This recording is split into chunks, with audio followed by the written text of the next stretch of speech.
ওকে, তাহলে আমরা গতদিন পড়েছি কি, গতদিন আমরা পড়েছি গ্যাস্ট্রোইন্টেস্টাইনাল ড্রাগের ভিতরে drug of peptic ulcer disease, তাই না? পেপটিক আলসার ডিজিজের ভিতরে একটা ড্রাগ ছিল অ্যান্টিস্পাজমোটিক ড্রাগ, ঠিক আছে? এটা কি পেট ব্যথার জন্য। তাহলে এটা শুধুমাত্র পেপটিক আলসার ডিজিজ না, আমাদের ভিসেরাল যে অর্গানগুলো আছে পেটের ভিতরে, ঠিক আছে, যে কোনো অর্গানে যদি কি হয়, পেন হয়, যেমন মেনস্ট্রুয়াল সাইকেলের সময় পেন, এটা তো গ্যাস্ট্রিক আলসারের সাথে জড়িত না, ওই সকল পেনেও কি করা যাবে, এই ড্রাগগুলো ব্যবহার করা যাবে। আপনার পায়খানার সময় কি পেট ব্যথা করতেছে, এই টাইপের পেনেও এই ড্রাগগুলো ব্যবহার করা যাবে। কোনগুলা? ট্রাইমোনিয়াম, মিথাইল সালফেট, রোটাভেরিন, ডাইসাইক্লোভেরিন, এই টাইপের ড্রাগগুলো, ঠিক আছে? এদেরকে আমরা কি বলতেছি? ড্রাগ ফর ভিসেরাল পেন, ঠিক আছে, অথবা অ্যান্টিস্পাজমোটিক ড্রাগ। আচ্ছা বলেন তো স্যার, আপনি ট্রিপল থেরাপিতে কি কি ওষুধ থাকে? Triple therapy, what do you mean about triple therapy? আপনি বলেন।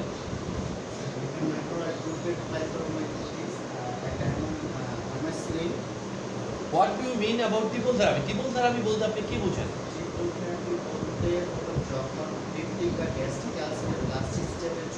লাস্ট স্টেজ না, বলছিলাম কি যে পেপটিক আলসার এবং গ্যাস্ট্রিক আলসারের কারণ যদি হয় এইচ পাইলোরি, হেলিকোব্যাক্টর পাইলোরি নামক ব্যাকটেরিয়া, তখন আমরা যে চিকিৎসায় যাই, তিনটা ড্রাগ দিয়ে যে চিকিৎসা করি, সেই চিকিৎসাকে আমরা কি বলতেছি? Triple therapy. এই তিনটা ড্রাগের ভিতরে কি থাকে? দুইটা অ্যান্টিবায়োটিক, একটা পিপিআই। তাহলে দুইটা অ্যান্টিবায়োটিকের ভিতরে কি কি অ্যান্টিবায়োটিক থাকে?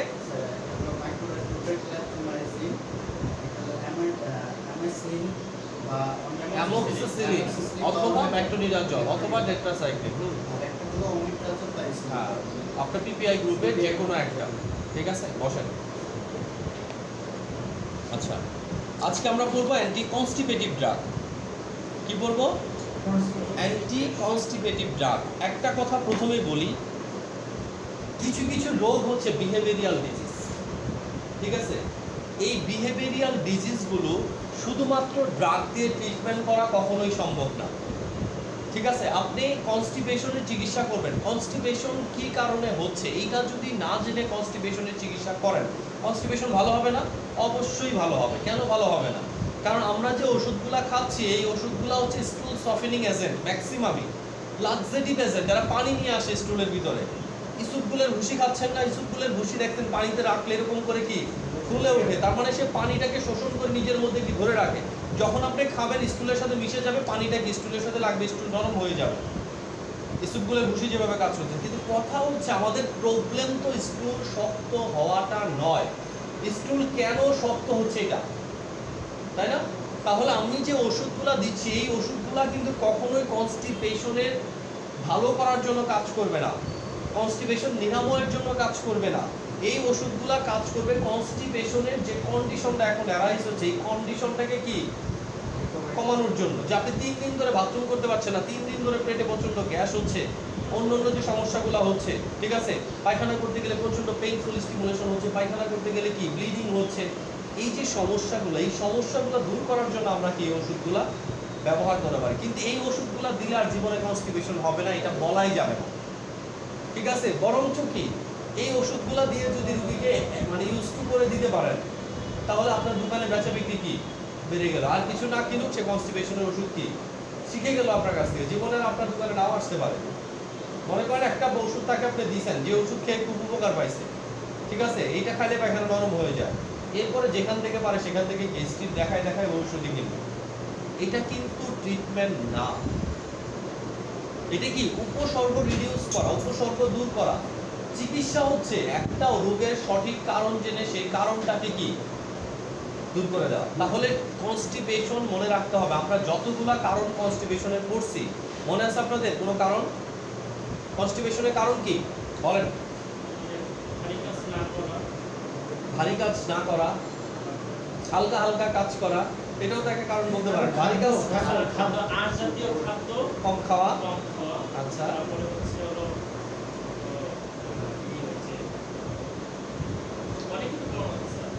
সেই তো আমিও জানি যে অনেক মানুষ আছে পৃথিবীতে স্মোকিং এর জন্য। আর কিছু? ঘুম হচ্ছে না, তারপরে দুশ্চিন্তা, অনিয়ম, আর দেখেন আপনারা যে কারণগুলো বইয়ে পড়ছেন সেই কারণগুলো কেন মনে নাই?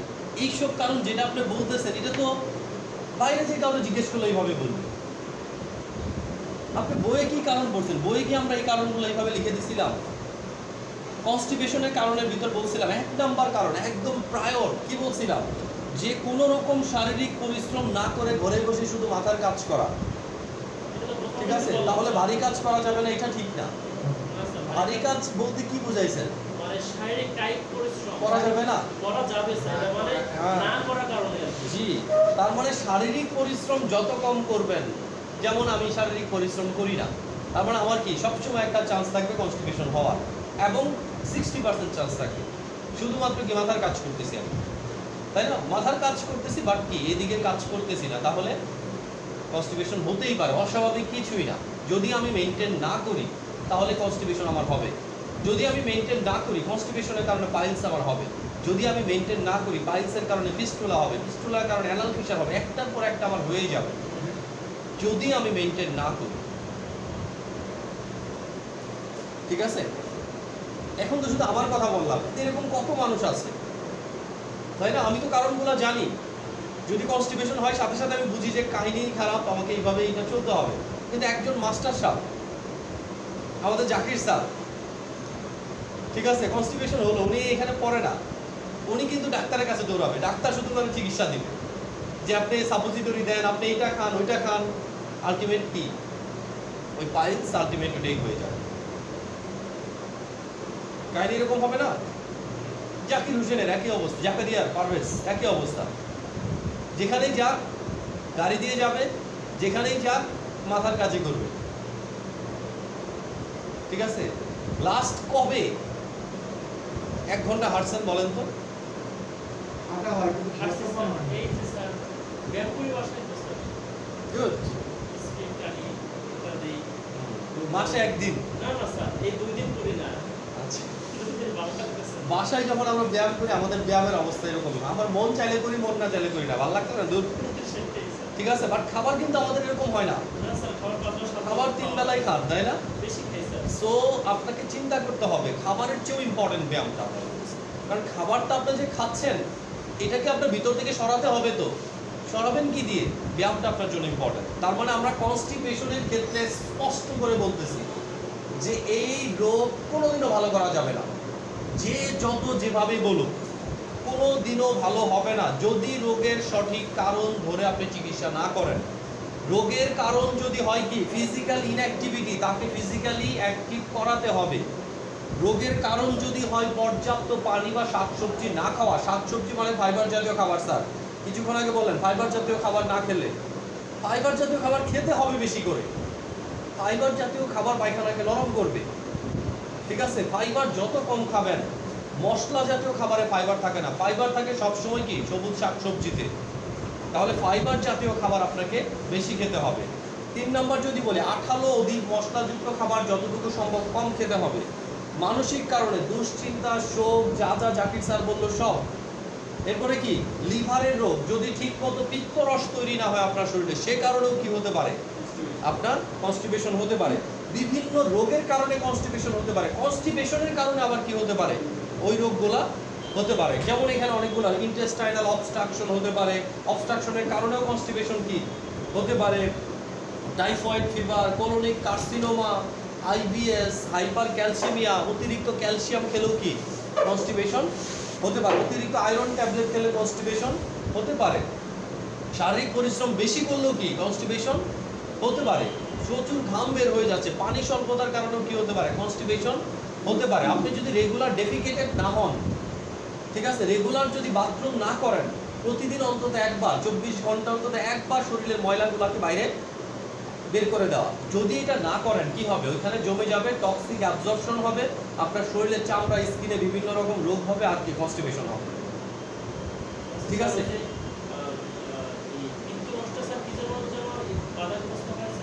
পিত্তরস বিভিন্ন কারণে বাধাগ্রস্ত হতে পারে।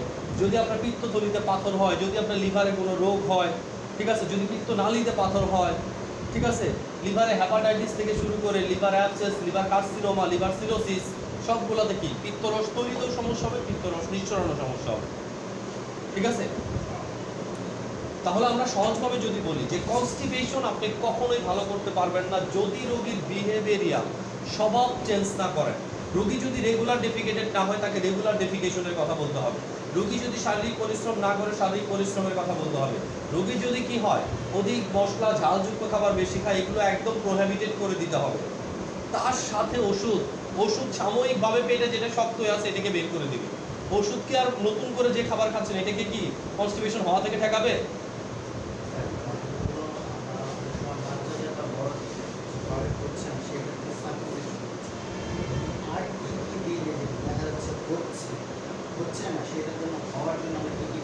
এই যে এগুলাই তো করবো হওয়ার জন্য কি কি মেডিসিন ওগুলাই তো আজকের পড়া, কিন্তু হওয়ার জন্য এই মেডিসিন ভালো হওয়ার জন্য না, কিন্তু পায়খানা হওয়ার জন্য। বুঝলেন? একটা হচ্ছে চিকিৎসা ভালো হওয়ার জন্য, আরেকটা হচ্ছে কি হওয়ার জন্য। ঠিক আছে, যাদের প্যারালাইসিস আছে এদেরও কি কনস্টিপেশন হওয়ার সম্ভাবনা প্রচুর থাকবে। আচ্ছা, তাহলে দেখেন আমরা নর্মালি কি কি ড্রাগ আমরা কনস্টিপেশনের জন্য ব্যবহার করতে পারি। একটা হচ্ছে প্রথম হচ্ছে বাল্ক ফর্মিং লাক্সেটিভ, এটা ডাইরেক্ট ড্রাগ না বলে আমরা কি যেমন ইসপাগুলা হাক্স, ইসুপগুলের ভুসি, ঠিক আছে, অথবা ইসুপগুলের দানাও পাওয়া যায়, ইসুপগুলের ভুসিও পাওয়া যায়। না, সাগুদানা তো সাগুদানা, ইসুপগুলি পাওয়া যায়। আরেকটা হচ্ছে এটার ভুসি, তোষ আর ধান ছিলেন তো ধানের ভিতরে কি একটা তোষ আর একটা কি চাল, ঠিক আছে, তাহলে চালটা হচ্ছে ইসুপগুল আর তুষটা হচ্ছে কি ভুসি। আমরা ভুসিটাই বেশি খাই, ঠিক আছে, বাট ইসুপগুলটাও খাওয়া যেতে পারে। ওকে, শুনেন,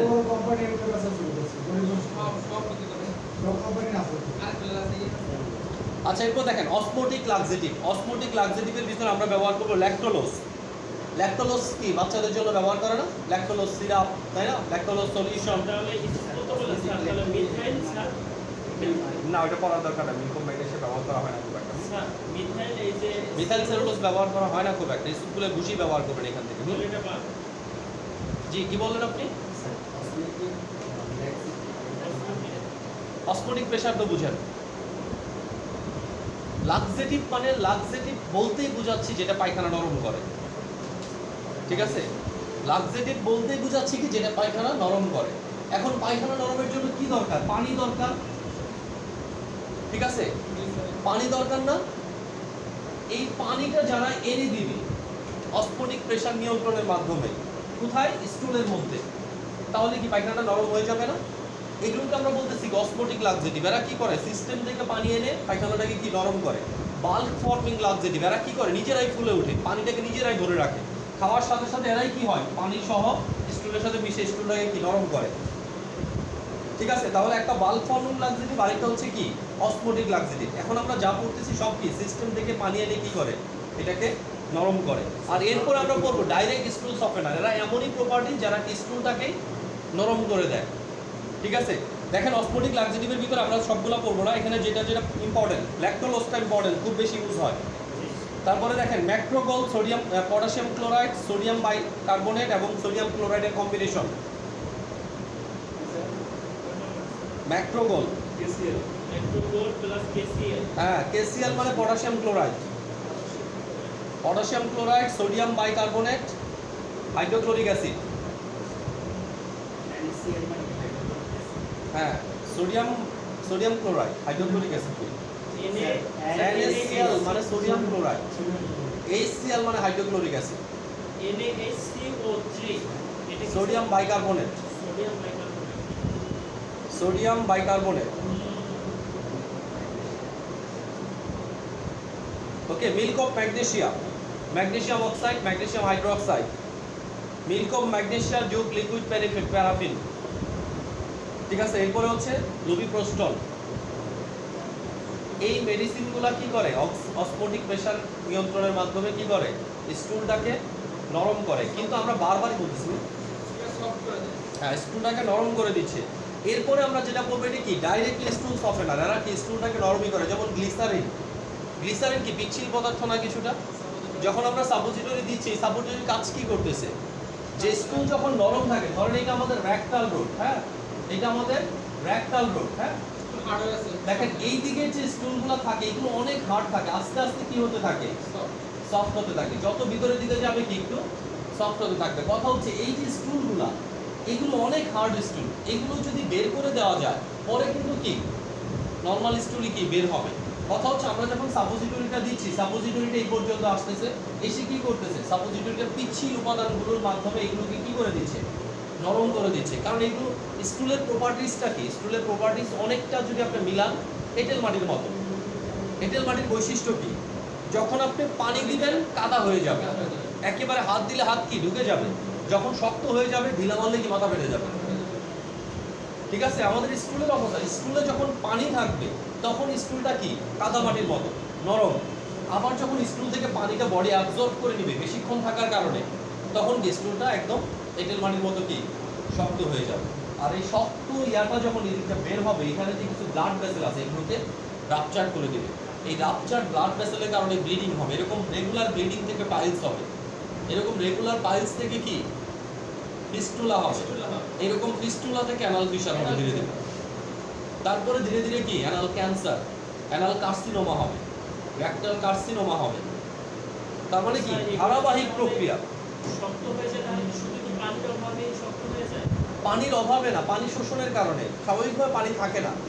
আপনি এখানে বালি মাটি ধরেন, বালি মাটির ভিতরে পানি দিচ্ছেন, ভিজা ভিজা থাকবে না, শুকাই গেলে কি হবে, পানিটা যদি শুকাই যায় আবারও কি বালি ঝরঝরা হয়ে যাবে না। এখানে কি হয়, পানি থাকে ভিজা ভিজা থাকে নরম থাকে, যখনই পানিটা শুকায় যায় হার্ড হয়ে একেবারে কি কঠিন হার্ড হয়ে যায়। সাবান করে দিলাম এক বছর বাচ্চাকে, দেওয়ার পর মনে করেন যে 5 মিনিট বা 10 মিনিট হয়ে গেল পায়খানা স্টোর হয়ে গেল, তারপরে যে পাতলা পায়খানা আসে একদম ভিতরে জমা জমা শুরু করে বেরিয়ে যায়, তখন কি রাইসেন দিতে হবে সপ্তাহ করার জন্য বেশি হয়ে গেলে? যদি পাতলা পায়খানা বলতে 2 বার, দিনে কতবার হচ্ছে এটা দেখতে হবে আমাদের। 3-4 বার অধিক হলে তখন পাতলা পায়খানা বলা যায়। 3-4 বার, 3 বারের বেশি যদি হয় তখন আমরা ডায়রিয়া বলতে পারি। ঠিক আছে, যদি 2 বার হয় লুজ মোশনটা হতে পারে। পানিটা শুকিয়ে গেলে বডি টানে, ঠিক আছে। আমরা যখন লার্জ ইন্টেস্টাইনের কথা বলছি, লার্জ ইন্টেস্টাইন থেকে কি হয়, লার্জ ইন্টেস্টাইন থেকে টানবে, কারো টানে না, এটা কেন স্যার? কার টানে না, ওই যে দেখা যায় যে যাদের বাথরুম নরমাল হচ্ছে, হ্যাঁ যার বাথরুম নরমাল আছে এদের টানার সময়ই পাচ্ছে না। এরা প্রতিদিন কি 24 ঘন্টার মধ্যে একবার ডেফিকেটেড করে, মানে যে জিনিসটা এখানে এসে জমছে ওটাকে কি করে দেয়, বের করে দেয়। আপনার টানবে, আপনি কি 48 ঘন্টা 52 ঘন্টা পর পর বাথরুম করেন, 2 দিন 3 দিন পর পর আপনার জমবে এটা। এরপরে কি হবে, আপনি যে খাবারগুলো খাচ্ছেন এই খাবারগুলোতে পানির পরিমাণে কম থাকে, ফাইবার জাতীয় জিনিস কি অনেক কম থাকে, পানির পরিমাণও কম থাকে। তার মানে কি অল্প পানি শোষণ করলে কি হয়ে যাচ্ছে, শক্ত হয়ে যাচ্ছে। ঠিক আছে, আমরা তো বলছি কাউকে আপনি কনস্টিপেশন ভালো করতে পারবেন না, যত বড় ডাক্তার যত ভালো প্রোডাক্ট সেটা টেস্ট না করে। হ্যাঁ, যদি তাকে আপনি কি না করেন, যদি তার অভ্যাস চেঞ্জ না করেন, যদি তার স্বভাব চেঞ্জ না করেন, বিহেভিয়ারাল ডিজিজ এটা ভালো হবে না। তবে কি সমস্যাটা আপাতত আপনি কি করে দিতে পারেন, নির্মূল করা যায়। সমস্যাটা যেটা হয়েছে পায়খানা শক্ত হয়ে গেছে এটাকে আপনি নরম করতে পারবেন। আচ্ছা, স্টুল সফটওয়্যার কি কি আছে দেখেন, বিসাকোডিল, ঠিক আছে, একদম কি ডোরালাক্স, স্যার আমাদের এক পাতা 10 টাকা। এগুলোর কার্যকারিতা কি পরে বলবেন না এ পর্যন্ত? কি এই যে অসমোটিক ল্যাক্সেটিভ স্যার, এটা আমাদেরকে বললেন এখন, এটা তাহলে কার্যকারিতা গুলো বলবেন না, কোনটা কার্যকারিতা কোনটা কখন দিতে হবে? চিন্তা করেন, এই হলো পড়াশোনা। আমরা কিসের ওষুধ করতেছি এগুলা, স্যার এটা তো বলছেন যে আমাদের এই স্ট্রোককে নরম করে এইগুলো, তাহলে এগুলো আপনি কিসের জন্য দিবেন, স্ট্রোককে নরম করার জন্য দিব। কখন দিবেন, কনস্টিপেশনে দিবেন, হ্যাঁ, এদের আর কি কার্যকারিতা থাকবে, এতে কার্যকারিতা থাকবে হচ্ছে না স্ট্রোককে পানি ধরে রেখে নরম করবে। সেটা তো বলেই দিলাম যে আমরা যতগুলো ওষুধই করছি সবগুলা অ্যান্টি কনস্টিপেটিভ ড্রাগ। তার মানে কি এই সকল ড্রাগ আমরা ব্যবহার করব কনস্টিপেশনের কি এগেনস্টে। এই কনস্টিপেশনের এগেনস্টে ড্রাগগুলোকে 3টা ভাগে আমরা করতেছি, ঠিক আছে। একটা হচ্ছে কি বাল্ক ফর্মিং এজেন্ট, যারা নিজেরাই ফুলে উঠে, পানিতে রাখলে নিজেরাই কি হবে, ফুলে উঠবে, পানি নিজেরাই ধরে স্টুলের সাথে যাবে। আরেকটা বলতেছি কি সিস্টেম থেকে পানি এনে কি করবে, নরম করবে। আরেকটাকে বলতেছি ডাইরেক্ট এরা কি করবে, স্টুলটাকে নরম করবে। যেভাবেই করুক আলটিমেট কাজ কি, স্টুলটাকে নরম করে বের করে দেওয়া। তার মানে এদের কার্যকারিতা কি, ভিটামিন হিসেবে কাজ করে এরা, এদের কার্যকারিতা একটা, অ্যান্টিবায়োটিক কার্যকারিতা একটা, পায়খানা যেটা পেটের মধ্যে শক্ত হয়ে গেছে ওটাকে নরম করে বের করে দেওয়া, আর কোনো কাজই নাই এদের। আমি যে কোনো একটা ওষুধ এখানে দিলেই হচ্ছে। যে কোনো একটা ওষুধ দিলেই আপনার কি পায়খানা বের হয়ে যাবে। এরপরেও কি সিভিয়ারিটি অনুযায়ী আমরা কি রুগী বুঝে বুঝে, যেমন প্রাথমিকভাবে আমরা ডোরালাক্স দিচ্ছি, বাচ্চাদের জন্য ল্যাক্টোলোজ দিচ্ছি, ঠিক আছে। এরপরেও যদি আরও মারাত্মক হচ্ছে সোডিয়াম পিকোসালফেট দিচ্ছি, ঠিক আছে। যদি একেবারেই না হয় ডোজ ব্যবহার করতেছি, যদি তাও না হয় তাহলে কি গ্লিসারিনই কি একটা পাইপ দিয়ে পেটের ভিতরে কি 10 ml 30 ml বা 25 ml কি ঢুকাই দিচ্ছি, এটা হসপিটালে করবে। সেটাই। তার মানে কি পায়খানা বের করে দেওয়ার জন্য এই প্রোডাক্টগুলো আমি কি বিভিন্ন জায়গা থেকে ব্যবহার করব, কিন্তু এগুলো কখনো কনস্টিপেশন ভালো করবে না। এগুলো কি করবে, আপাতত রোগীর যে পেটে যন্ত্রণা হচ্ছে, কষ্ট হচ্ছে, কষ্টটাকে কি দূর করবে শুধু, এছাড়া অন্য কোনো কারণ নয়। এরপরে এনেমা ব্যবহার করব আমরা। বাচ্চাদের ক্ষেত্রে কি করে এনেমা ব্যবহার করে, বড়দের ক্ষেত্রে এনেমা। এনেমা এখন কি ডোজেস ফর্মে পাওয়া যায়, ঠিক আছে। এনেমার মধ্যে কি থাকে, এটা একটা বোতল, এটা একটা বোতল, ঠিক আছে। বোতলের ভিতরে এরকম আচ্ছা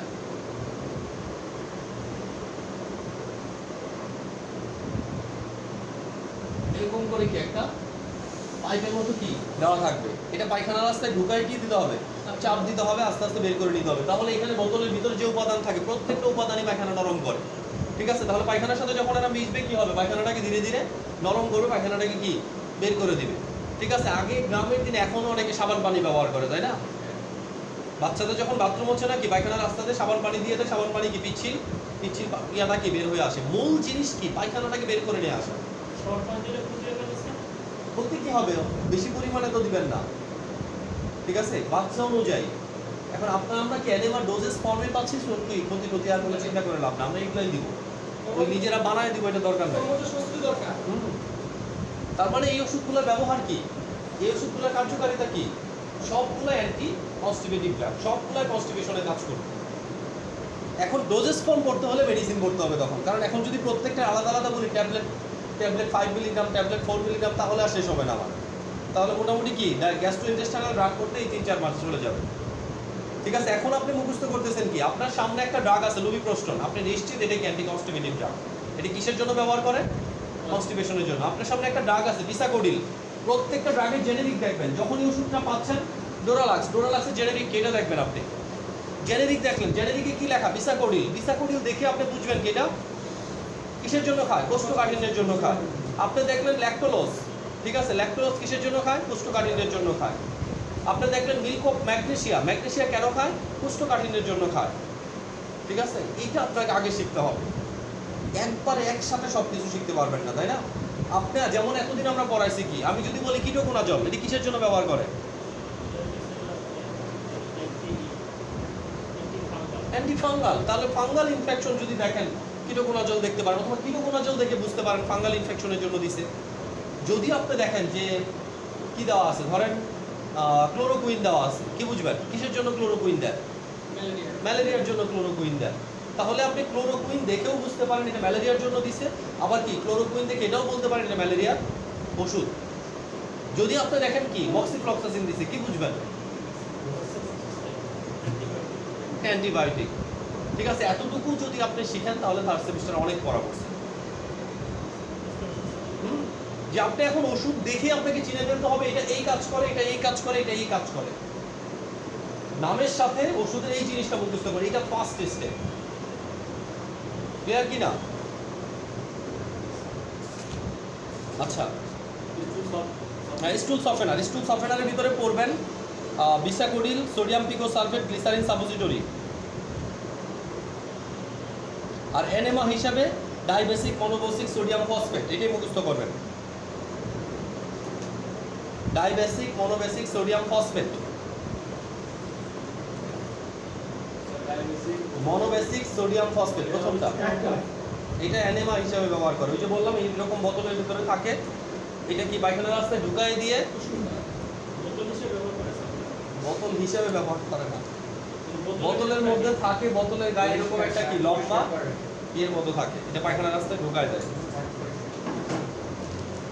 বিশেষ করে কোলোনোস্কোপি করার আগে, ঠিক আছে, এনেমা দিয়ে সব স্টুলগুলো কি পরিষ্কার করে নিতে হবে, তাহলে না হলে কি হবে, কোলোনোস্কোপির যে ক্যামেরাটা আছে ওটা যদি স্টুল ভরে যায় ভিতরে ছবিগুলো আসবে ভালো, সেই জন্য।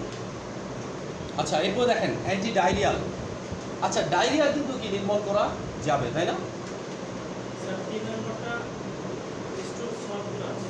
স্টুল সফেনার, এটা তো বললাম ডাইরেক্ট কি করে, ইমোলিয়েন্ট করে, স্টুলটাকে নরম করে ফেলে, স্টুলটাকে পিচ্ছিল করে ফেলে। এই টাইপের উপাদানগুলো কি করে, স্টুলটাকে নরম করে ফেলে, স্টুলটাকে কি পিচ্ছিল করে ফেলে। তাহলে আমি একটা কোশ্চেন করতে চাই, তাহলে স্যার একটা লোকের যখন কোষ্ঠকাঠিন্য যখন হবে তখন আমি এইখানে কয় ধরনের ঔষধ আমি তাকে একসাথে ব্যবহার করতে পারি? আমরা গ্রুপ যেহেতু আলাদা করে দিচ্ছি, আপনি চাইলে 3 ধরনের ব্যবহার করতে পারেন। ইসবগুলের ভুসিও দিতে পারেন, মিল্ক অফ ম্যাগনেসিয়াও দিতে পারেন, বিসাগুডিলও দিতে পারেন। কন্ডিশন দিচ্ছে হ্যাঁ, কন্ডিশন বেসে 3টা গ্রুপ আলাদা কেন করে দিছি, যে এক গ্রুপ থেকে 2টা দিলেন না, বাট কি 3 গ্রুপ থেকে 3টা দিয়ে দিতে পারেন। ঠিক আছে, মারাত্মক কনস্টিপেশন এটা আপনি করতেই পারেন, অস্বাভাবিক কিছু না। সবগুলো পায়খানা নরমই করবে, এক একটা এক একভাবে করবে, শুধু এইটুকু মনে রাখতে হবে। আবার এমনভাবে দিয়েন না যে রোগীর কনস্টিপেশনের চিকিৎসা করতেছে ডায়রিয়া বানায় ফেলাইছে। ঠিক আছে, আপনি আরো পড়েন জামাল গোটা একবারে ক্লিয়ার। ভিতরে যা আছে সব কিছু একবারে বের হয়ে যাবে। ঠিক আছে, তাহলে এই যে কনস্টিপেশনের যে ওষুধগুলো খাচ্ছে এগুলো ডায়রিয়ার কারণ, আবার ডায়রিয়াতে যে ওষুধগুলো খাবো এগুলো কিন্তু কনস্টিপেশনের কারণ। উল্টা একটা ঠিক আছে, তাহলে দুইটা রোগও আলাদা বৈশিষ্ট্যযুক্ত, দুইটা রোগের ওষুধও কি একটা আরেকটা বিপরীত কাজ করবে। মনে করেন কারো কনস্টিপেশন হয়েছে, আমি তাকে রেসিকা খাওয়াই দিলাম, কনস্টিপেশন আর স্টুল বেরিয়ে হবে না। ঠিক আছে, স্টুল একদম আটকে যাবে। আমি কি লোপারেমাইড খাওয়াই দিলাম, একেবারে শক্ত হয়ে যাবে স্টুল। স্যার ইমোটিল কি ওই জাতীয় ঔষধ? Imotil anti diarrhoeal drug. ঠিক আছে, এটা তো বন্ধ হয়ে যায় স্যার। বন্ধ হয়ে যায় না, এটা খেলে কি হয়, পেরিস্টালসিস মুভমেন্ট কমে যায়। পেরিস্টালসিস মুভমেন্টটা কি হয়, কমে যায়। পায়খানার নিম্নমুখী যে মুভমেন্টটা আছে এটা কি কমে যায়, তাহলে পায়খানাটা বেশি সময় ধরে গাঁটে থাকে, আর গাঁটে থাকলে গাঁট কি করে, পানিগুলোকে অ্যাবজর্ব করে নেয়, পায়খানাটা শক্ত হয়ে যায়। ঠিক আছে, রেসপেক্ট স্লাইড আকার পাওয়া যায় ডোজ সরে স্লাইড। ওকে, তাহলে এখানে দেখেন লোপারেমাইড, রেসিকা ডটপিল, এই দুইটা হচ্ছে অ্যান্টি ডায়রিয়াল ড্রাগ আকারে ব্যবহার করছি আমরা। লোপারেমাইড আর একটা কি রেসিকা বা রেসিকা ডট্রিল। অ্যান্টি ডায়রিয়াল মানে কি, এরা সরাসরি ডায়রিয়াল ইফেক্ট হিসেবে কাজ করতেছে, মানে ডায়রিয়ার জন্য কাজ করতেছে এরা। ঠিক আছে, আর কিছু ড্রাগ হচ্ছে কি, ডায়রিয়া বিভিন্ন কারণে হয় না, ব্যাকটেরিয়ার কারণে হতে পারে, ভাইরাসের কারণে হতে পারে, প্রোটোজোয়ার কারণে ডায়রিয়া হতে পারে। তাহলে ওই ওষুধ জীবাণুগুলো মারার জন্য কি আমরা নিচের ইয়াগুলো ব্যবহার করতেছি। যেমন এখানে অ্যান্টি ডায়রিয়াল অ্যান্টিবায়োটিক্স বলছি কি, অ্যান্টি ডায়রিয়াল অ্যান্টিবায়োটিক্স, তাহলে অ্যান্টিবায়োটিক্স ব্যবহার করবো কোনগুলা। প্রথম চয়েস ডায়রিয়ার জন্য ফার্স্ট চয়েস অ্যান্টিবায়োটিক হবে কি, কুইনোলন বা ফ্লোরোকুইনোলন। ফ্লোরোকুইনোলন গ্রুপের ওষুধ কি কি বলেন তো? ফ্লোরোকুইনোলন গ্রুপের ওষুধ কি কি, মাথায় বাড়ি দিব এখন ধরে ধরে। ফ্লক্সাসিন, যত ফ্লক্সাসিন আছে সবগুলা কি ফ্লোরোকুইনোলন গ্রুপের ওষুধ। ফ্লক্সাসিনের ভিতর কি আছে, first generation nalidixic acid, second generation কি ciprofloxacin, levofloxacin, norfloxacin, ofloxacin. Third generation কি আছে, sparfloxacin, levofloxacin, moxifloxacin. Fourth generation কি আছে, গেটিফ্লক্সাসিন, প্রোভাফ্লক্সাসিন। নামগুলো তো মুখস্থ রাখতে হবে অ্যাটলিস্ট। তাহলে আমি যদি ডায়রিয়াল কোনো রোগী পাই, আমার যদি অ্যান্টিবায়োটিক দিতে হয়, ফার্স্ট চয়েস কি হবে, ফ্লক্সাসিন গ্রুপের, তার মানে ফ্লোরোকুইনোলন গ্রুপের। সেকেন্ড চয়েস কি হবে, ম্যাক্রোলাইড গ্রুপ। ম্যাক্রোলাইড গ্রুপে কি কি আছে আপনি বলেন Zakaria? Azithromycin, erythromycin, clarithromycin, roxithromycin. Second choice ডায়রিয়ার জন্য। ঠিক আছে, এরপরে কি, পিভাম্পিসিলিন, শুধুমাত্র পেনিসিলিন গ্রুপের একটা ওষুধ পিভাম্পিসিলিন। যদিও আমরা এগুলো চুজ করবো না, দরকারই নেই আমাদের, আমাদের এই দুটোই যথেষ্ট, তাই না? কারণ কি, পেনিসিলিনের আবার একটা বদভ্যাস আছে, বিটা ল্যাকটাম গ্রুপের ম্যাক্সিমাম ওষুধ পায়খানা নরম করে। ঠিক আছে, তাহলে আমি এটা চুজই করবো না, দরকারই নেই আমাদের। ঠিক আছে, এই পিভাম্পিসিলিন করে না, সেজন্য এখানে নামটা লেখা, বাট আমাদের দেখতে দেখতে ভুল হয়ে যেতে পারে। শুধু দুইটা অ্যান্টিবায়োটিক দিলে যথেষ্ট না? ফ্লোরোকুইনোলনের কতগুলো আছে, ম্যাক্রোলাইডের কতগুলো আছে, যথেষ্ট। পট্রিম কি সালভা গ্রুপের একটা অ্যান্টিবায়োটিক, কোট্রাইমক্সাজল, তাই না, পট্রিম। ঠিক আছে, কোট্রাইমক্সাজল এটাও কি ডায়রিয়াতে কাজ করে। পট্রিমটা ব্র্যান্ড নেম, স্কয়ারের ব্র্যান্ড হচ্ছে পট্রিম। দুইটা জেনেরিক আছে এটাতে, বলেন তো কি কি? ফিক্সড ডোজ কম্বিনেশন, এটা 1:5। এটা কি 960 থাকে, বড় 960 বা 480, 480 মিলিগ্রাম অথবা কি 960 মিলিগ্রাম। কথা হচ্ছে এখানে যে থাকে ফিক্সড ডোজ 1:5 পেজে কি কি থাকে, দুইটা প্রিপারেশন থাকে, নাম কি বলেন, পড়াই নিয়ে আসছি আমরা। হ্যাঁ, টাইমিথোপ্রিম, সালফা মিথোক্সাজল। টাইমিথোপ্রিম আরেকটা কি সালফা মিথোক্সাজল, এই দুইটা মিলা হচ্ছে কোট্রাইমক্সাজল বা কট্রিম ব্র্যান্ড নেম। ঠিক আছে, আগে জ্বরের 1 নম্বর ওষুধ, জ্বর হলে আর কোনো কথা নাই, কট্রিম খান। ডায়রিয়া হলে আর কোনো কথা নাই, কট্রিম খান। কট্রিম খাইতে খাইতে এমন অবস্থা হয়েছে এখন আর কি, ওই যে আমরা নষ্ট করছি। কট্রিমের ডোজ ছিল কি 12 ঘন্টা পর পর। ঠিক আছে, 2টা খাইছে 3টা খাইছে, জ্বর কমে গেছে, আল্লাহ হাফেজ। ঠিক আছে, বাংলাদেশ জিন্দাবাদ। তাহলে কন্টিনিউ স্যার এখন তো এটা আমরা ইউজ করলে তেমন ফলাফল পাওয়া যাবে না। করতে পাওয়া যায় না। পাওয়া যায় পাওয়া যায়। দেখেন, পাওয়া যাবে না বা ফলাফল পাওয়া যাবে না এরকম কিছু না। যদি আপনার কাছে ফলাফল রিলেটেড কোনো সন্দেহ থাকে তাহলে আপনি সিএস করে নেবেন। ঠিক আছে, ব্যাকটেরিয়াল সিএস যদি করে নেন, কালচার সেনসিটিভিটি, ওইখানে আপনাকে বলে দিবে এই অ্যান্টিবায়োটিক কাজ করে না। অনেক ব্যাকটেরিয়া আছে, সেফুলোক্সিম, সেফিকজিমের রেজিস্ট্যান্স। আপনি ভাবার কোনো কারণে সেফিকজিম দিলেই কাজ করবে, সেগুলো অনেক ব্যাকটেরিয়া আছে রেজিস্ট্যান্স। ঠিক আছে, তাহলে এই রেজিস্ট্যান্স যদি হয় তাহলে আমাকে জেনে দিতে হবে যে এটাতে রেজিস্ট্যান্স না, একেবারে দুর্বল একটা অ্যান্টিবায়োটিক, রেজিস্ট্যান্স না, এটা দিলে ডাবল কাজ করবে। অনেক শক্তিশালী অ্যান্টিবায়োটিক রেজিস্ট্যান্স দিলে কোনো কাজই করবে না। ঠিক আছে, এখন বড় বড় প্রফেসর লেভেলের ডাক্তারগণ অ্যান্টিবায়োটিক দেওয়ার আগে কি সিএস টেস্টটা দেখায় না, একটু সিএসটা করে আনে। আরেকটা বিষয়, 72 ঘন্টার আগে যদি সিএস রিপোর্ট আপনাকে দেয়, ওই রিপোর্ট দেখা না দেখা সমান কথা। মনে করেন আজকে দিলেন সিএস এর রিপোর্ট, কালকেই দিয়ে দিছে আপনাকে, বুঝবেন যে এটা আরেকজনের রিপোর্ট প্রিন্ট করে আপনার নামে দিয়ে দিয়েছে। ঠিক আছে, এই কালচার কিন্তু আমাদের দেশে অলরেডি কি শুরু হয়ে গেছে। স্যার চলে আসছে। খরচ কত হয় স্যার? সিএস কত লাগে? দাম নাই লাস্ট 400-500 লাগবে হয়তো। আর বেশি দেবেন না 800 টাকা মতো লাগবে। শেষে নেই, আমি তো পরে আপনি আমি তো করি না, রুগীরা করে রুগীরা জানে, আর যে প্যাথোলজি করে সে জানে। আমার দেওয়া দরকার আমি দিয়ে দিই, তাই না? কারণ কি, চিকিৎসা ভালো করার জন্য এই 800 টাকা খরচ করা দরকার যদি রুগীর অবস্থা ভালো থাকে। আর রুগীর অবস্থা যদি ভালো না থাকে, আমি চিন্তা করবো কি, আমি আমার জ্ঞান, আমার প্রজ্ঞা, আমার কি এক্সপেরিয়েন্স, এইগুলো কাজে লাগে রোগীর চিকিৎসা করা। এটা বলেন ওটা পারছেন। ঠিক আছে, আর যখন আমি রুগীটাকে হেলাই ফেলাই নিব যে খরচ করুক, কত করতে পারে। ঠিক আছে, ওই যে কোনো রুগী এসে 10,000, 12,000, 15,000, 20,000 টাকার টেস্ট চাবে আপনার কাছে, সে আমাকে 20,000 টাকার টেস্ট দেন, এমন টেস্ট দিয়ে দিবেন যেন 50,000-60,000 টাকা হয়ে যায়, খুশি হবে রুগী। তার মানে কি, আপনি যদি মানে প্র্যাকটিস করতে চান আপনার লেভেল থেকে, আপনাকে অবশ্যই কি মানুষের সাইকোলজি বুঝতে হবে, তাই না? যদি সাইকোলজি না বুঝেন আলটিমেট কোনো লাভ হবে না। স্যার একটা অ্যান্টিবায়োটিক ব্যবহার করা শেষ করার পরে কতদিন পরে আরেকটা অ্যান্টিবায়োটিক ব্যবহার শুরু করা যায়? আপনি সাথে সাথে শুরু করতে পারবেন যদি সাথে সাথে অন্য কোনো ব্যাকটেরিয়া দিয়ে আক্রান্ত হন। ওনাকে বলে যে 20 দিন 21 দিন পরে ব্যবহার করতে হয় একটা অ্যান্টিবায়োটিক খাওয়ার। মনে করেন আপনার টাইফয়েড হয়েছে, ধরেন আপনার টাইফয়েড হয়েছে, ঠিক আছে, টাইফয়েডের পর টনসিলাইটিস হয়েছে, টনসিলাইটিসও ব্যাকটেরিয়াল ডিজিজের ফলে হয়েছে, তাহলে আপনি কি 21 দিন পর্যন্ত টনসিলাইটিসে ভুগবেন? তখন সাথে সাথে অ্যান্টিবায়োটিক ইউজ করবেন, ডিজিজের উপর ডিপেন্ড করতেছে। একসাথে অনেকগুলো অ্যান্টিবায়োটিক। বরঞ্চ আপনি অ্যান্টিবায়োটিকের পরে যদি সময় পান, কিছুদিন প্রোবায়োটিক খাবেন, তাই না?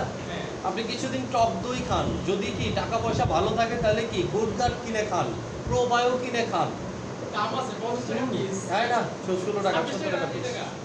প্রোবায়োটিক্সের এইটা যে ব্যাকটেরিয়া যেটা ব্যাকটেরিয়ার দাম অনেক বেশি থাকবে, এটা কাদের হিসাব আছে আপনার? ড্রাগের মাল। ড্রাগের না, ব্যাকটেরিয়া। ব্যাকটেরিয়া হচ্ছে রেডিয়েন্টের মাল, ওরা এমনি দাম বেশি রাখে। এজিথ্রোমাইসিন 55 টাকা হবে, তো ওইটা আপনি দিবেন কেন? আপনি দিবেন প্রোবায়ো দেন, প্রোবায়োর দাম 16 টাকা, গুড়দার দেন, গুড়দারের দাম 16 টাকা। অ্যান্টিবায়োটিক খাইছেন 10 টাকার, এখন কি প্রোবায়োটিক খান 16। এর চেয়ে টক দই খান, টক দই ভালো প্রোবায়োটিক কিন্তু, হ্যাঁ কত অনেক ভালো কাজ করে। ঠিক আছে, টক দই ভালো প্রোবায়োটিক। আমরা প্রোবায়োটিক কেন দেই? প্রোবায়োটিক দেই আমাদের ইন্টেস্টাইনাল ফ্লোরা আছে, উপকারী ব্যাকটেরিয়া, এই উপকারী ব্যাকটেরিয়াগুলা কি অ্যান্টিবায়োটিকের কারণে মরে যায়, এই ব্যাকটেরিয়াগুলাকে কেন আবারও পুনর্জীবিত করার জন্য কি প্রোবায়োটিক দিই আমরা। ওকে, নেক্সট আসেন। এরপরে দেখেন অ্যান্টিপ্রোটোজুয়াল ড্রাগ আমরা দিতে পারি, তাই না? অ্যান্টিপ্রোটোজুয়াল ড্রাগ কি কি আছে বলেন, জাকারিয়া পারভেজ?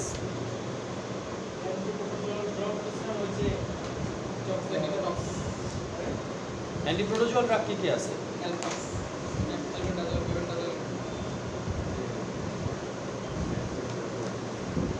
মেবেন্ডাজল, আলবেন্ডাজল, এগুলো অ্যান্টি হেলমেন্থিক করছি আমরা, তাই না? পড়ালেখা ভালো হয় নাই।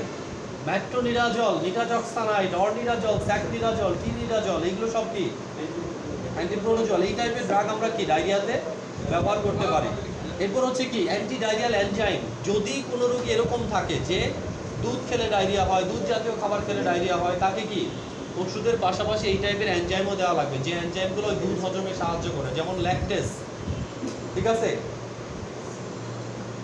অথবা কি জাইমের ট্যাবলেটই কি খাওয়াই দিতে হবে, কারণ ওইখানেও কি এই টাইপের এনজাইমগুলো থাকে, লাইপেজ থাকে, অ্যামাইলেজ থাকে।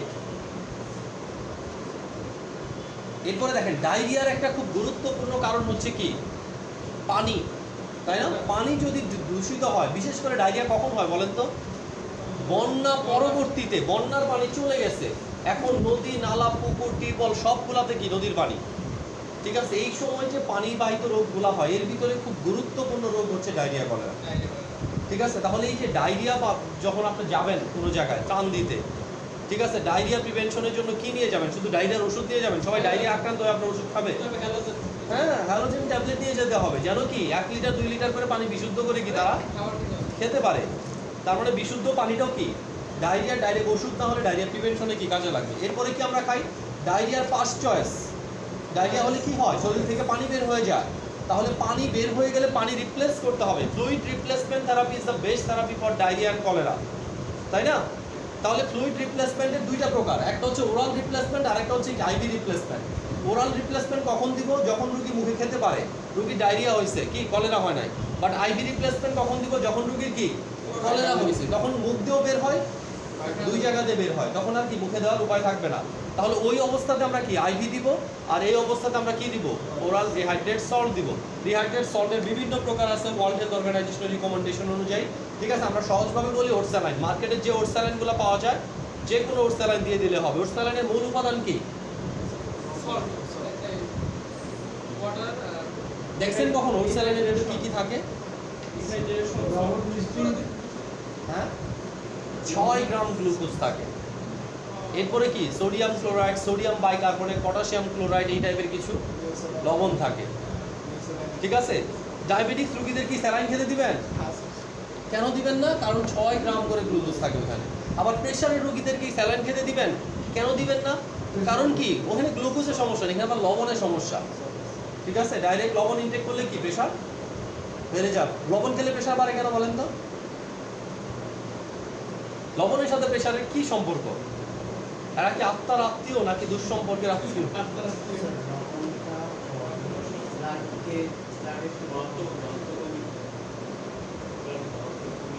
ব্লাডে ঘনত্ব কমায় দেয় রক্ত,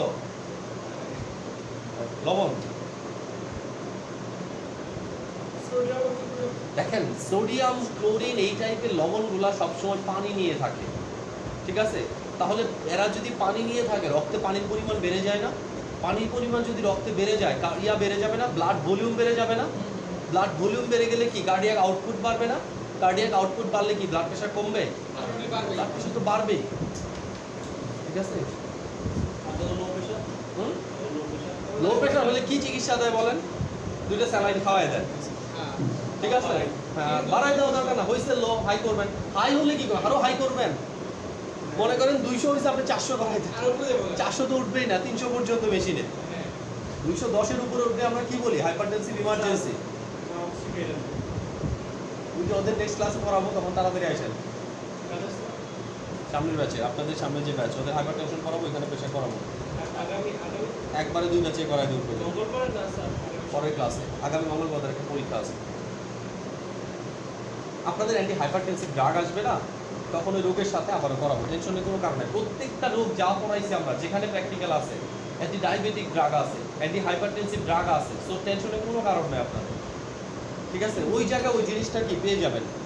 আর আগে যদি সুযোগ পাই তাহলে তো আগে করাই দেবো, কোনো সমস্যা নেই।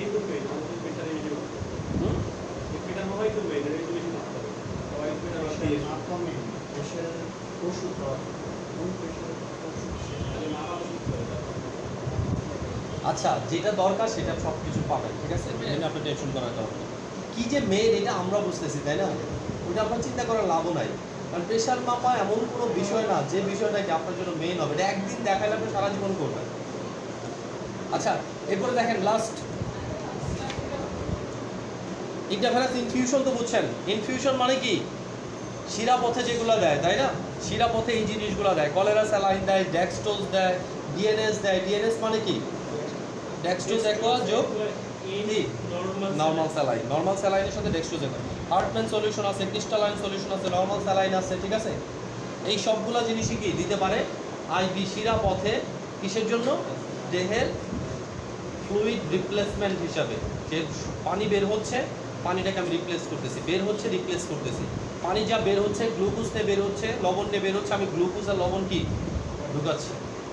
ঠিক আছে, শুধু নরিয়া দিবেন কি কলেরা স্যালাইন দিবেন তাও হবে না। একটা কলেরা স্যালাইন আরেকটা কি ডেক্সট্রোজ অ্যাকোয়া, একটা কলেরা স্যালাইন একটা কি ডিএনএস, এইভাবে ব্যালেন্স করে করে কি স্যালাইন দিতে হবে। টানা কলেরা স্যালাইন দিয়ে গেলে চলবে না। ঠিক আছে, দুইটাই দিতে হবে। স্যার এটা তো শুধু কলেরা রোগীদের জন্য, তাই না স্যার? আপনি ডায়রিয়া রোগী যদি ডায়রিয়া অবস্থা খারাপ হয় তাকেও দিতে পারেন। শারীরিক দুর্বলতা, একেবারে শরীর দুর্বল, প্রেশার অনেক কম, তাদেরকেও এটা দিতে পারেন, তাই না? একটা রোগী পেলেন শারীরিকভাবে অনেক দুর্বল, ঠিক আছে, তাহলে তাকে স্যালাইন দিতে পারবেন না, ডেক্সট্রোজ অ্যাকোয়া দিয়ে দিবেন, গ্লুকোজ পাবে প্রচুর। স্যার একটা কলেরা রোগীকে স্যার আপনার ডেক্সট্রোজ দিতে হবে। কলেরা রোগীরা তো একটা দিলে ভালো হবে না, দিতেই হবে, টানা দিয়ে যেতে হবে, তাই না? আমাদের একটা কলেরা আরেকটা কি দেবো স্যার? ডিএনএস দিবেন, ডিএনএস। আবার একটা কলেরা, আবার একটা ডিএনএস। আচ্ছা একটু অ্যান্টিমিটিক ড্রাগ অ্যান্ড গ্যাস্ট্রোপ্রোকাইনিটিস। অ্যান্টিমিটিক অ্যান্ড গ্যাস্ট্রোপ্রোকাইনিটিক ড্রাগের ভিতর কি আসবে? এমন সব ওষুধ যেগুলো কি একটাই শুধু ডম্পিরিডন গ্যাস্ট্রোপ্রোকাইনিটিক হিসেবে কাজ করবে, অর্থাৎ স্টোমাকটাকে ফাঁকা করে দিবে, গ্যাস্ট্রিকের সমস্যা কমে যাবে। যাদের বিশেষ করে কি ফ্লাটুলেন্স আছে, পেট কি ফাঁপা, ক্ষুধা লাগে না, এদের জন্য ডম্পিরিডন ভালো কাজ করবে। আর বাকি যেগুলো আছে ম্যাক্সিমামই কি বমির জন্য। ঠিক আছে, তাহলে ভমিটিংয়ের জন্য যেগুলো আমরা বলতেছি দেখেন, মেটোক্লোপ্রামিড, মিক্লিজিন যুগ পাইরিডক্সিন, প্যারাডোসেট্রন, অনডেনসেট্রন, ঠিক আছে, ডক্সিলামিন পাইরিডক্সিনের কম্বিনেশন, ঠিক আছে, প্রোক্লোরপেরাজিন, প্রোমিথাজিন, মিথাজিন থ্যালেট। ঠিক আছে, এই টাইপের ওষুধগুলোর ভিতরে আমরা নর্মালি এখন কমনলি ডম্পিরিডন, মিক্লিজিন আর কি অনডেনসেট্রন বমির জন্য কমনলি কি ব্যবহার করে। কোনো কথা নাই, রুগী এখন তো সুবিধা হয়ে গেছে, দামও বেশি, বিক্রি বেশি, কাজও করে ভালো, তাই না? তবে মনে রাখতে হবে অনডেনসেট্রন এমন একটা ড্রাগ, এটা ম্যাক্সিমাম ক্ষেত্রে ইন্ডিকেটেড ফর এমন ভমিটিং যে ভমিটিংটা হচ্ছে কেমোথেরাপির জন্য। কেমোথেরাপিউটিক এজেন্ট ইউজ করলে শরীরে যে সিভিয়ার ভমিটিং স্টিমুলেশন হয়, এটা থেকে বাঁচানোর জন্য কিন্তু অনডেনসেট্রনটা। ঠিক আছে, আর আমরা সাধারণ বমি বমি ভাব আসলে নাউসিয়া হচ্ছে, এরপরেও কি অনডেনসেট্রন খাও। কেউ একজন বলছে খাইছে উপকার পাইছে, খাও অনডেনসেট্রন খাও। হ্যাঁ বমি, ডম্পিরিডন বমির কাজও করবে, বমির কাজ করতে যায় সে কি পেট ফাঁপা ভাব যাদের আছে তাদেরকেও কি এটা করবে, সেক্ষেত্রে গ্যাস্ট্রোপ্রোকাইনিটিক একটার কথাই বলছি। আর বাকি যা আছে সবই কি কেমন রিসেপ্টর ট্রিগার জন্য কাজ করে, বমির কাজ করবে শুধু। এই যে দেখেন প্রোমিথাজিন, প্রোক্লোরপেরাজিন, এই টাইপের ড্রাগগুলো মূলত অ্যান্টিহিস্টামিন, ফার্স্ট জেনারেশন অ্যান্টিহিস্টামিন। এই টাইপের ড্রাগগুলো বমির কাজ কিভাবে করে? মনে করেন বাচ্চাদের ক্ষেত্রে এই ড্রাগগুলো সুইটেবল। কেন? বাচ্চাদের একটা ড্রাগ খাওয়া দিলেন, এগুলো কি ফার্স্ট জেনারেশন না? না, ফার্স্ট জেনারেশন ড্রাগগুলো কি সিডেটিভ, তাহলে বাচ্চা গাড়িতে খাবে আর ঘুমাবে। ঠিক আছে, ঘুমের স্টিমুলেশন থাকলে বমির স্টিমুলেশন কি আরো তো বেশি আসবে না।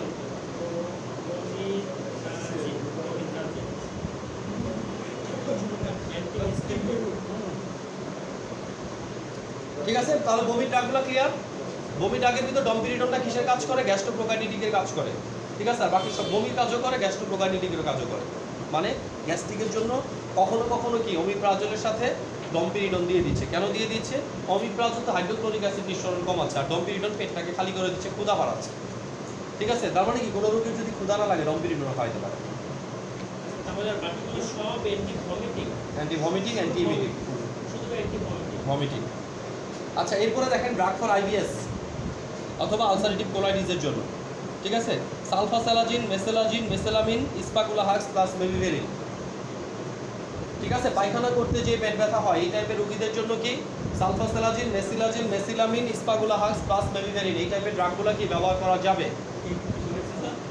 আইবিএস, ইরিটেবল বাওয়েল সিনড্রোম, অথবা কি আলসারেটিভ কোলাইটিস, কোলনে যদি কোনো আলসারেশন হয়। কোলন মানে কি বলেন তো? কোলনের পার্ট কয়টা?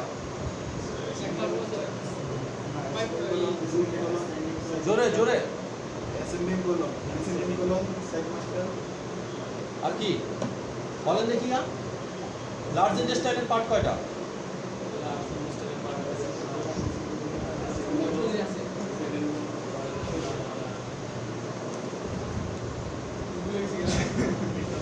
তো আপনি?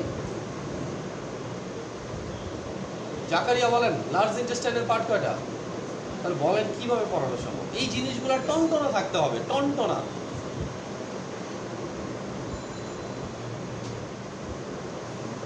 ওকে, এই পর্যন্ত নেক্সট ক্লাসে পড়া থাকবে কি অ্যান্টি ডায়রিয়াল একদম পুরো গ্যাস্ট্রোইন্টেস্টাইনাল ড্রাগ ফুল। স্যার এটা আপনি বলবেন sir drug for IBS IBS মানে ইরিটেবল বাউল সিনড্রোম, এটা তো জানেন, ঠিক আছে? পায়খানা করতে যে পেট ব্যথা হয় রোগীর, ঠিক আছে? এটা আলসারেটিভ কোলাইটিসও হতে পারে, অর্থাৎ কোলনে আলসার হতে পারে। ওকে, এই টাইপের সমস্যার জন্য যে ড্রাগগুলো আমরা ইউজ করবো সেটা হচ্ছে এই টাইপের ড্রাগ, ঠিক আছে? এখানে কি কি আছে? Sulfasalazine, মিসেলাজিন, মিসেলামিন, স্পাগুলাহাস, jute মেভিভেরিন। ওকে, এরপর আর সময় নাই। আল্লাহ হাফেজ।